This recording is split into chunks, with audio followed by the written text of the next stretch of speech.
here we are.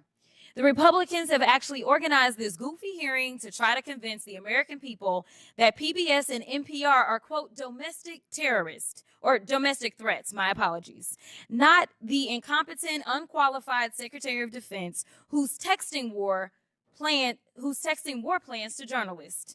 But it's y'all, PBS and NPR, the American people are supposed to be worried about. You can't make this up.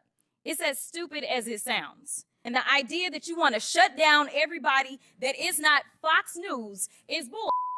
We need to stop playing because that's what y'all are doing in here. You don't want to hear the opinions of anybody else. And the Constitution states Congress shall make no law respecting or establishing of religion or prohibiting the free exercise thereof or abridging the gentlewoman's time has expired. The gentlewoman's time has expired. Madam Chairwoman, can I put something into the record? Unanimous consent, please. Without objection, so ordered. What happened in Congress this week was political theater at its most bizarre. You know, in their never-ending attempt to incite anger, Republicans even called a hearing to assert that public media, including PBS and NPR, pose a threat to the United States. The good news is that you can't make this up. Congresswoman Jasmine Crockett did not mince words when she spoke. She dispelled the absurdity, exposed the hypocrisy, and reminded the nation that public broadcasting is there to serve, protect, and inform the public. In the meantime, people like Marjorie Taylor Greene appeared as though they were about to blow up. This was more than a simple retort. A complete dismantling took place. And we will dissect everything. The lies being propagated, the receipts Crockett carried, and the implications for future public safety and free expression. This one is crazy, so grab a drink, press the like button, and let's get started. It'd be surprising that the president is doing everything possible to make it more difficult for the media to hold him accountable and for the public to be informed about his reckless and illegal behavior, yet here we are. The Republicans have actually organized this goofy hearing to try to convince the American people that PBS and NPR are, quote, domestic terrorists or domestic threats, my apologies, not the incompetent, unqualified Secretary of Defense who's texting war plans to journalists. But it's y'all, PBS and NPR, the American people are supposed to be worried about. You can't make this up. It's as stupid as it sounds. The American people should be worried about the president threatening to investigate NBC for treason for reporting on his felony convictions, or arresting reporters and stripping networks of their licenses for not saying nice things about him or not using Gulf of America. The Republicans' witness, Mr. Gonzalez, went so far as to suggest that because NPR and PBS reported on the murder of George Floyd, they, quote, represent a danger to our physical health as well as to civic health of our body politics. Ms. Mayor, do you think reporting on the murder of George Floyd and highlighting instances of systemic racism is a domestic threat to America? Thank you, Congresswoman. I believe it's our responsibility to report on all issues of interest to the American public. Thank you so much. Ms. Kerger, what about you? I agree. I think it's important for us to report on the important news of the day. So let's talk about the critical role of public media.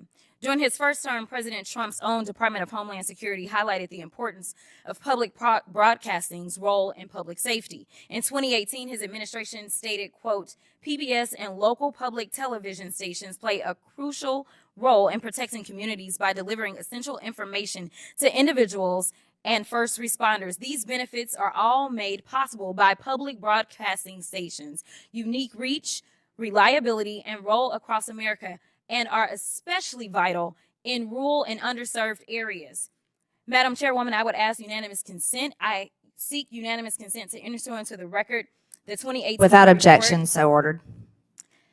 And Madam Chair, I also seek unanimous consent to enter into the record the 2019 report titled Modernizing the Nation's Public Alert and Warning System from Trump's. Without objection, so ordered. In the report, FEMA encouraged, quote, the use of public broadcast capabilities to expand alert, warning, and communication capabilities to fill gaps in rural and underserved areas. Republicans held a hearing in an effort to paint PBS and NPR as domestic threats, a move that many critics see as more political theater than valid administration. Democratic Representative Jasmine Crockett emphasized succinctly that the entire idea was not just dangerously misleading, but also ludicrous.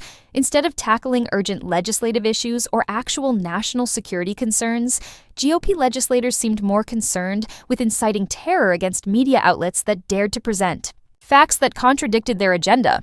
It is not only intellectually dishonest, but it is also an insult to the intelligence of the American people to suggest that reporting on racial injustice or government wrongdoing is equivalent to terrorism. Crockett and other witnesses presented a strong argument for the importance of public broadcasting, particularly in neglected and rural areas. They brought up the importance of public media in spreading life-saving emergency information, a point that the Trump administration has acknowledged in reports from 2018 and 2019. These services are frequently the sole trustworthy source of information during emergencies in locations like Barrow, Alaska, where a single station serves an area of more than 90,000 square miles. Defunding them poses a clear risk to public safety, in addition to being careless. Republicans, however, appear prepared to destroy this infrastructure under the pretense of economic discipline, so increasing the vulnerability of innumerable Americans. Mr. Ullman, what's a more significant domestic threat, reporting the murder of George Floyd or dismantling most of America's emergency communication systems? Can you please repeat the question for me, Congresswoman? Which one is more of a threat? Reporting the murder of George Floyd or dismantling most of America's emergency communication systems? Dismantling the emergency systems. And isn't it true that in Barrow, Alaska is the only, isn't it true that KBRW-AM in Barrow, Alaska is the only broadcast service available in an area of more than 90,000 square miles? That is correct. It's also the North Slope, where the majority of all the oil production that comes from Alaska takes place. Thank you so much. And isn't it true that without these stations' broadcast, Americans in rural communities would lack access to life-saving information and public safety alerts? That is correct. So in your opinion, would eliminating funding for stations in rural America like WNGH, Channel 18, and the Chairwoman's District hurt Americans? It would hurt Americans, yes. In fact, Georgia Public Broadcasting serves as the official distributor of evacuation route information during state-ordered evacuations, and the chairwoman is here advocating to strip their funding. Look, the DOGE agenda isn't about government efficiency. It's about breeding corruption at the expense of the safety of the American people, particularly Americans living in rural or remote parts of the country. They don't care about public safety. They don't care about emergency management, and they don't care about free speech, all of which are harming American people. In fact, I'm going to skip off real quick because they have tried to come for you, Ms. Mayor. And I just want to clarify, you did not work for NPR when those statements were made, did you? That is correct, Madam And to Chair. be clear, free speech is not about whatever it is that y'all want somebody to say. And the idea that you want to shut down everybody that is not Fox News is bull. We need to stop playing, because that's what y'all are doing in here. You don't want to hear the opinions of anybody else. And the Constitution says Congress shall make no law respecting or establishing of religion or prohibiting the free exercise thereof or abridging the The gentlewoman's time has expired. The gentlewoman's time has expired. Madam Chairwoman, can I put something into the record? Unanimous consent, please. Without objection, so ordered. Thank you. I'd like to put under this NPR article what Biden preemptive pardons for family members could mean for presidential powers. If I could submit to the record. Without objection, so ordered. I now recognize the gentleman from Ohio, Jim Jordan, for 5 minutes.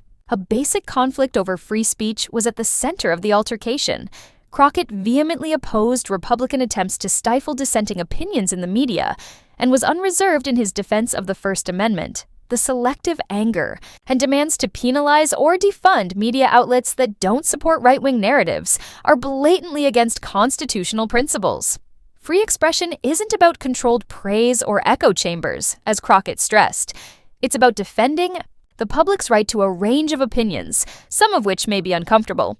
In addition to undermining public confidence, attempts to suppress or discredit journalists who question authority run the risk of escalating into authoritarianism. Representative Marjorie Taylor Greene, who frequently stirs up controversy, received a subtle but clear reprimand from Crockett for her part in advancing what was perceived as a hypocritical and deceptive agenda. Greene and others support policies that undermine the very structures designed to safeguard Americans, even as they purport to support public safety and patriotism.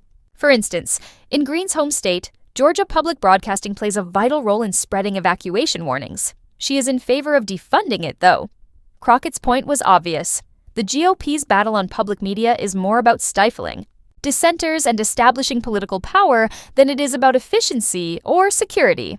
Let's be honest, America wasn't being protected here. Silencing voices that question authority was the goal. Republicans who accuse NPR of posing a domestic threat while remaining silent about the actual problems affecting our democracy. We've gone into clownland, you know. Jasmine Crockett didn't merely resist. She presented the facts, called out the hypocrisy, and reminded us of the true significance of protecting free speech and the public press. They'd better be ready if they want to fight this way, because Crockett is, of course. All right, folks, that's it for today. I'll see you in the next one. Stay loud, stay informed.